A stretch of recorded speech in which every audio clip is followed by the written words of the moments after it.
I'm then going to move on to introduce Robert, our fourth panelist.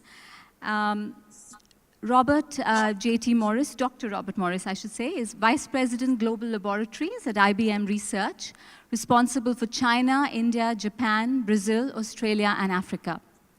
Robert has spent considerable time in India, and you've actually visited IIM Bangalore, which is my alma mater. And you're passionate about using technology to improve human outcomes. The first thing I'd like to do is compliment my prior speakers. It's just remarkable, the transformations that are going on in education. And I'd like to give you maybe a little bit different perspective, which is the perspective of a large company, IBM, and how we're approaching these problems.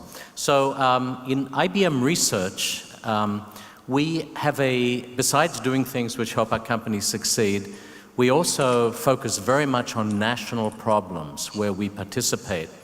And as an example, you might recently have seen an amount of publicity that in China we are very engaged in air pollution, alternative energy, and energy savings, which is a huge issue. In Africa, we're very engaged in just building the fundamental infrastructure of Africa, which is really holding so many people back, including holding them back from education. And when we think about India, we're not sure. We're thinking about it, we're doing research, but we have this suspicion that the single activity or the single change that could unleash India is education.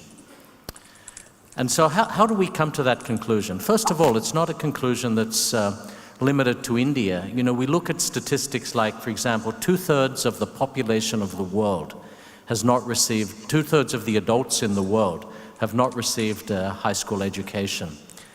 And if I could just speak a little to my personal experience, I've had the great benefit through my career of working very, very closely with many great and fantastic research scientists of Indian origin. In fact, we've often said we could not function as a research institute without Indian scientists. It just would be completely impossible. However, at the same time, I've often felt, and I've often discussed with these friends, the fact that for every one of them, incredibly powerful, gifted, and effective individuals, there must be at least 100 others in India and even more around the world that have never had that opportunity. So the question is, how do we unleash those people? Another statistic on that. Some of you may know that, you know, India is famed for its participation in information technology, but only about 2% of the population of India is involved with the information technology industry, which is shocking when you think about it. Only about less than 2% of the population. So how could we unleash this?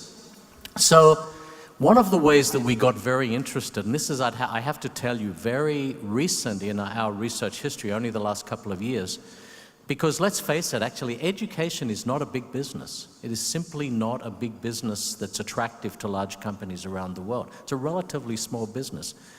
But we got interested in it actually through our research in healthcare, through our experiences in personalized healthcare and the huge transformation. Health is a big business. It's about $7 trillion worldwide spend, about half of which is pure waste.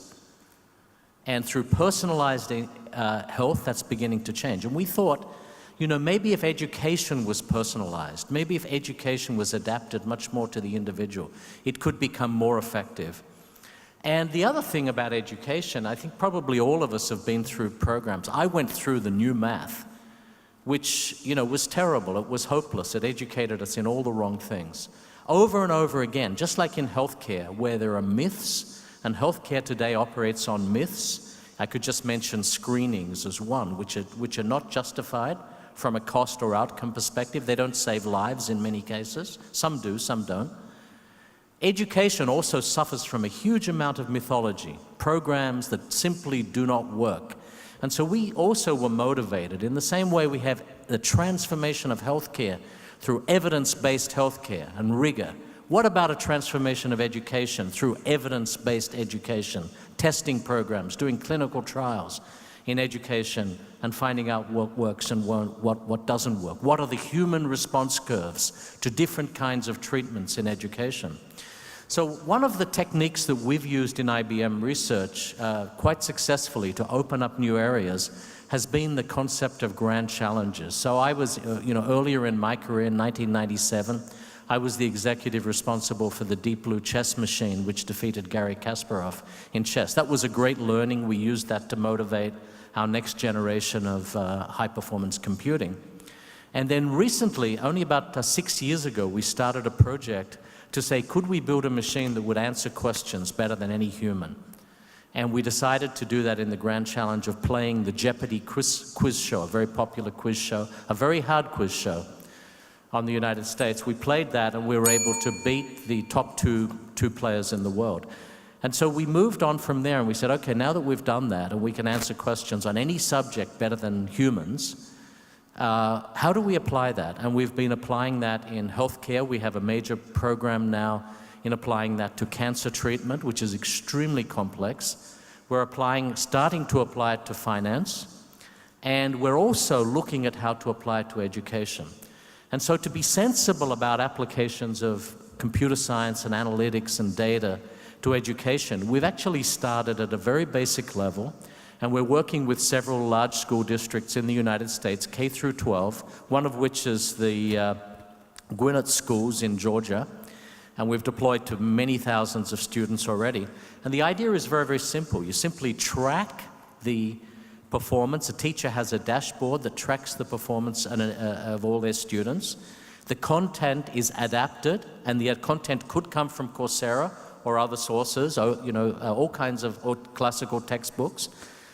We see how the student responds to that material, and then we take interventions on a per-student personalized way. And in doing this, we not only adapt to that student, but we also learn about the bulk. We learn about what programs, what new maths do work and what don't work. So that's pretty basic analytics and figuring out, it involves machine learning and so on to figure out what to do.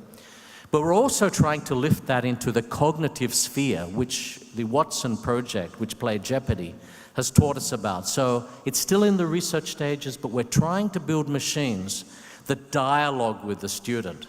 This is not a new concept in education. It's about adaptive education. So when a great teacher works with a student, the teacher figures out the student is forming a model of the subject matter. He's forming a model of how does economics work or how does long division work.